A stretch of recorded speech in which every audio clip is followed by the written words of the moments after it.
الرحمن الرحیم، حزب البحر کا عامل ہونا بہت بڑی سعادت ہے۔ حزب البحر کے کیا کمالات ہیں، میں آپ کو 2-3 واقعہ سناؤں گا۔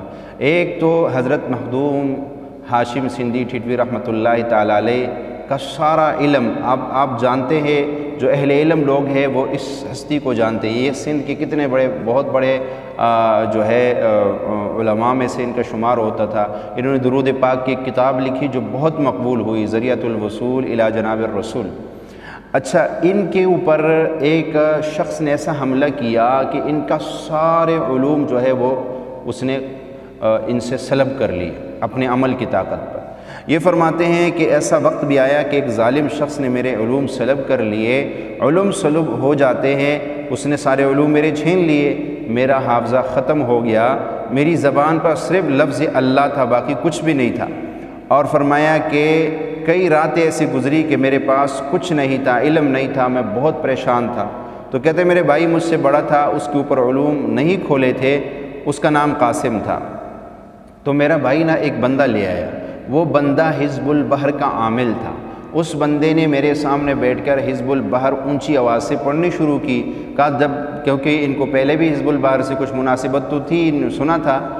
تو فرمایا کہ جب اس نے اونچی آواز سے پڑھنی شروع کی تو مجھے حزب البحر یاد ہونا شروع ہو گئی، اور فرمایا اس نے کچھ ہی بار پڑھا تو مجھے حزب البحر جو ہے جو اس سے میں نے سنی تو مجھے یاد ہو گئی۔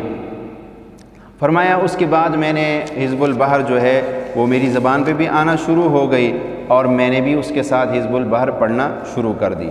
پڑھتے پڑھتے اس وجہ سے، اس خیال سے، اس تصور سے، کیفیات سے پڑھی کہ میرے اوپر حزب البحر کا کمال شروع ہوا، اور کہاں بس وہیں بیٹھے بیٹھے ظہر اور عصر کے درمیان میرے جتنے علوم اس ظالم نے سلب کیے تھے وہ سارے کے سارے مجھے واپس مل گئے۔ اور فرمایا اس کے ساتھ میرے اللہ نے یہ بھی عنایت کی بارش کر دی کہ وہ سب کچھ بھی ملا، اور اتنا زیادہ ملا کہ میرے اوپر 70 غیبی علوم حزب البحر کی وجہ سے کھلے۔ یہ ہے حزب البحر کی برکت۔ جو حزب البحر کے عامل ہے، حزب البحر کو پڑھتے ہیں، اب دیکھ لیے کہ سارے علوم سلب کر لی، لیکن زور سے عصر کے درمیان حزب البحر کے عامل نے سارے علوم واپس ان کو لٹا دیے۔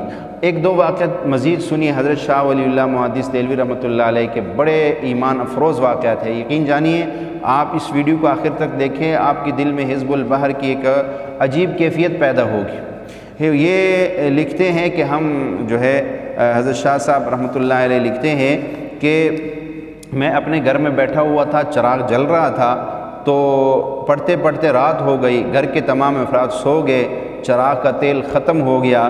جب تیل ختم ہوتا ہے تو چراغ کی بتی جلنا شروع ہو جاتی ہے۔ اب میں پریشان کہ کیا کروں، لکھ رہا تھا، پڑھ رہا تھا۔ شاہ ولی اللہ رحمۃ اللہ علیہ فرمانے لگے میں جب بے چین ہو گیا میں نے آنکھیں بند کی اور حزب البحر پڑھنا شروع کی۔ پڑھتا رہا، چند دفعہ پڑھا، پڑھنے کے بعد کہا مجھے بات بھول گئی، چراغ کا تیل ختم ہو گیا، میں دوبارہ پڑھنا شروع ہو گیا۔ رات کے آخر پہر تک پڑھتا رہا، حتیٰ کہ فجر کی اذانیں جب ہوئی تو مجھے احساس ہوا کہ رات تو ڈھل گئی، ختم ہو گئی، اور تیل تو ختم ہو گیا، لیکن یہ ساری رات یہ چراغ جلتا کیسے رہا؟ جب تیل کی ختم ہو چکا تھا تو یہ کیسے جلتا رہا؟ تو فرمایا کہ میں نے اٹھ کے دیکھا تو چراغ بھرا ہوا تھا، تیل کا چراغ وہ جو ختم تھا وہ بھرا ہوا تھا۔ میرے اندر اچانک آواز آئی کہ حزب البحر بھی پڑھتا ہے، حزب البحر بھی پڑھتا ہے، اور پھر چراغ کا تیل بھی ختم ہو جائے، ساری زندگی تک اس چراغ کا تیل جو ہے وہ ختم نہیں ہوگا، جب تک تم زندہ رہو گے یہ تیل اور یہ چراغ جلتا رہے گا۔ فرمایا پھر میں نے کبھی اس چراغ کو چراغ سے نہیں جلایا، یا پتھر یا جس کو چوٹ مار کے شعلہ بنتا ہے، یا کوئی دیا سلائی سے یا ماچس کی تیلی سے، میں کیا کرتا تھا، محض حزب البحر کا تصور کر کے اللہ کے چند نام پڑھتا، چراغ جل پڑتا، اور پھر میں کام مکمل کر کے اٹھ جاتا اور ساری زندگی جلتا رہا۔ جس دن شیخ شاہ ولی اللہ رحمۃ اللہ علیہ کا وصال ہوا تو اس دن وہ چراغ بجھ گیا، اور اس کے بعد پھر وہ چراغ کبھی نہیں جلا، پر جب تک شاہ صاحب زندہ تھے حزب البحر کی طاقت سے اس کو جلاتے تھے اور وہ جلتا رہا۔ یہ ہے حزب البحر کا کمال۔ آخری واقعہ سنی، شاہ صاحب کے گھر بہت سارے مہمان رات کو آ گئے، اب گھر میں کھانے کو کچھ نہیں تھا۔ شاہ صاحب کہتے ہیں کہ رات کا وقت تھا، ایک قافلہ آیا اور قافلے والوں نے کہا ہم بھی بھوکے ہیں، ہمارے سواریاں بھی بھوکی ہیں۔ کہا کہ میں بہت پریشان کہ اب کیا کروں۔ اسی غنودگی میں عالم میں شاہ صاحب کے والد شاہ عبد الرحیم رحمۃ اللہ علیہ جو وصال کر گئے تھے، فرمایا وہ میرے سامنے آئے اور انہوں نے مجھے کہا کہ تجھے حزب البحر کا عامل کس لیے بنایا تھا؟ اسی دن کے لیے تو تجھے حزب البحر یاد کروائی تھی، تو پریشان کیوں ہوتا ہے؟ جا حزب البحر پڑھ، خود ہی حزب البحر کا خود ہی جو ہے انتظام ہو جائے گا، تیرے ذمے نہیں ان مہمانوں کی خدمت۔ اللہ کے مہمان ہیں، رب جانے اس کے مہمان جانے۔ کہا میں نے مہمانوں کو بٹھایا، ان سے کہا کہ بس ابھی میں کھانے کا انتظام کرتا ہوں۔ کھانا تو تھا ہی نہیں، ایک جگہ بیٹھ کے اور حزب البحر پڑھنا شروع کر دی۔ پڑھتا رہا، کچھ دیر کے بعد جو ہے کچھ سواریوں کی آواز آنی شروع ہو گئی، جیسے کوئی قافلہ آ رہا ہو۔ کہا میں پریشان کہ پہلا قافلہ بھوکا بیٹھا ہوا، ایک اور آ گیا، میرے سے پہلے کا انتظام نہیں ہو رہا، دوسرے کا کیا کروں گا؟ کہا کہ وہ جب میرے قریب آیا تو وہ لوگ اپنے سواریوں سے اترے، ان کے پاس کھانے۔ انہوں نے کہا شاہ صاحب ہم ایک جو ہے وہ بارات گئی تھی، اس کے لیے کھانا لے کے جا رہے تھے، ہم راستہ بھول گئے، وہ پتہ نہیں کہاں چلے گئے، چلو کہیں بھی گئے ان کو کھانا مل ہی جائے گا۔ ہم نے سوچا چلو شاہ صاحب کا آستانہ یہاں قریب ہے، چلو یہ کھانا شاہ صاحب کے یہاں دے آتے ہیں، شاہ صاحب یہ کھانا آپ لے لیجئے۔ کہا میں نے کہا کہ بس وہ بیٹھے ہوئے مہمانوں کو یہ کھانا کھلاؤ۔ کہا ان کو کھانا کھلایا تو میں سوچنے لگ گیا کہ یہ کھانا تو یہ کھائیں گے، جو سواریاں ہیں ان کے لیے تو گھاس کی ضرورت ہے، یہ کیا ہوگا؟ کہا وہ تھوڑی دیر کے بعد وہ آئے، کہنے لگے ہمارے پاس گھاس سواریوں کی خوراک بھی بہت زیادہ ہے، اگر آپ اجازت دیں تو میں ان سواریوں کو بھی کھلا دیں۔ میں نے کہا جی ان کو بھی کھلا دے۔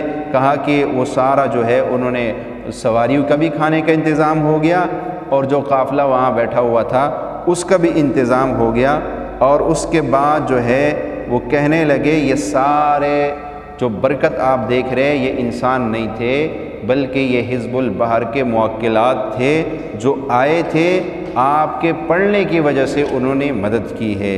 تو یہ دو واقعات آپ کو میں نے بتائے ہیں، اس سے آپ خود اندازہ لگا لیجئے کہ حزب البحر میں اللہ نے کیا طاقت رکھی ہے۔ اس لیے اگر آپ کوشش کیجئے، میں نے پہلی ویڈیو میں بھی حزب البحر کا عامل کیسے بنا جاتا ہے وہ طریقہ آپ کو بتایا ہے، آپ کسی عامل سے اجازت لے کر ضرور اس کے عامل بنیے، پھر اس کے برکتیں دیکھیں کہ ہمارے بڑوں کو، ہمارے بزرگوں کو اس کی کیسی برکتیں نصیب ہوئی، ہم ان برکات سے کیوں محروم ہیں کہ ہم نے اس کو اس وجہ سے، اس کیفیت سے، اس یقین اور طاقت سے اس کو پڑھا نہیں۔ آج کے بعد ہم یہ تہیہ کر لیں کہ ہم بھی اس کو پڑھیں گے۔